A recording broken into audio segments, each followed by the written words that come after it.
In a small village nestled in the hills of West Africa, a woman named Aminata longed for children. After years of praying and waiting, the ancestors finally answered her, and she gave birth to twin daughters. The villagers rejoiced, for twins were considered a rare blessing, a gift from the ancestors themselves. The girls were named Mabi and Zainab. However, joy turned to sorrow when Mabi, the smaller of the two, fell ill shortly after birth. Despite Aminata's desperate prayers and the help of the village healers, Mabi passed away within a few days, leaving Zainab alone in this world. Aminata's heart shattered with grief, but she had to be strong for her surviving daughter. As Zainab grew older, something strange began to happen. Her head remained completely bald, and no matter how much time passed, her hair never grew. At first, Aminata tried to ignore it, but soon the villagers began to talk. Whispers filled the air as people pointed at Zainab and muttered about curses and omens. The other children teased and mocked her, calling her names and making her cry. Seeing her daughter's distress, Aminata took matters into her own hands. She tried everything she could think of, bathing Zainab's head in herbal concoctions, massaging oils into her scalp, and offering sacrifices to the ancestors. But nothing worked. The little girl remained bald, and her sadness grew with each passing day. One evening, an elderly woman from a neighboring village came to visit Aminata.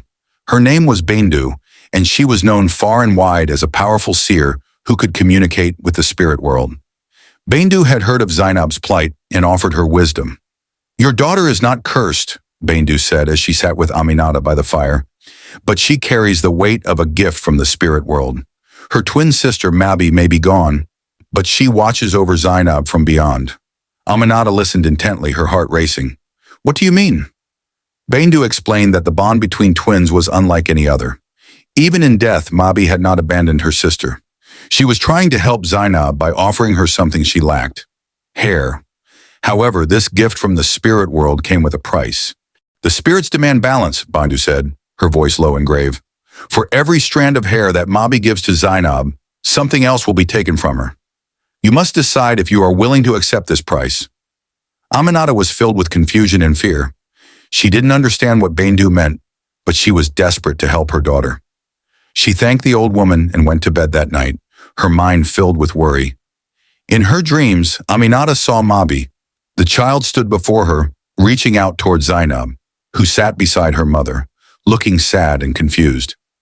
"I want to help her," Mabi whispered, her voice soft like the wind. "But I can only give her my hair if something of hers is given in return."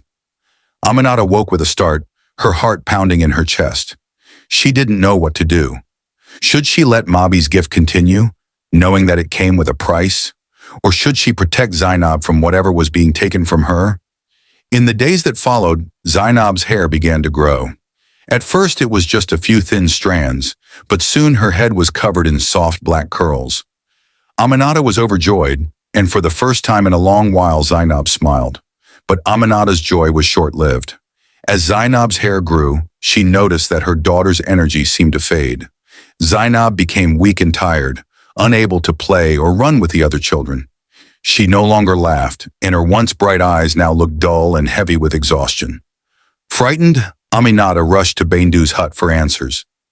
"What is happening to my child?" she cried. "Is this the price you spoke of?" Bendu nodded gravely. "Yes, the gift comes at a cost. Mabi is giving Zainab her hair, but in return she is taking her strength. If this continues, Zainab will grow weaker and weaker." Aminata's heart ached as she returned home. She watched her daughter, who now had a head full of beautiful hair, but was too weak to lift it. The mother was faced with an impossible decision. Should she let Zainab keep the hair and risk her health, or should she ask Mabi to take back her gift? That night, Aminata made her choice. She lit a small fire outside their home and spoke to the spirit of her lost daughter. "Mabi," she whispered, her voice thick with emotion, "I know you love your sister, but I cannot let her suffer. Please take back the gift of hair. Let Zainab be as she was before, healthy and alive, even without hair." A soft breeze blew through the trees, and Aminata felt a peaceful presence surround her. She knew that Mabi had heard her. The next morning, Zainab woke up, her head once again bald, but her strength had returned. She smiled at her mother, the light back in her eyes. Aminata hugged her tightly, tears of relief streaming down her face. From that day on, Aminata no longer tried to change her daughter. Zainab grew up strong and healthy, without hair, but with a spirit as bright as the sun. The villagers, once cruel and judgmental, came to admire her for her resilience and inner strength. They no longer whispered about curses, for they knew that Zainab was loved and protected by her twin sister Mabi, who watched over her from the spirit world. Though Zainab never had hair again, she no longer cried about it. She knew that love, both from her mother and her twin, was the greatest gift of all.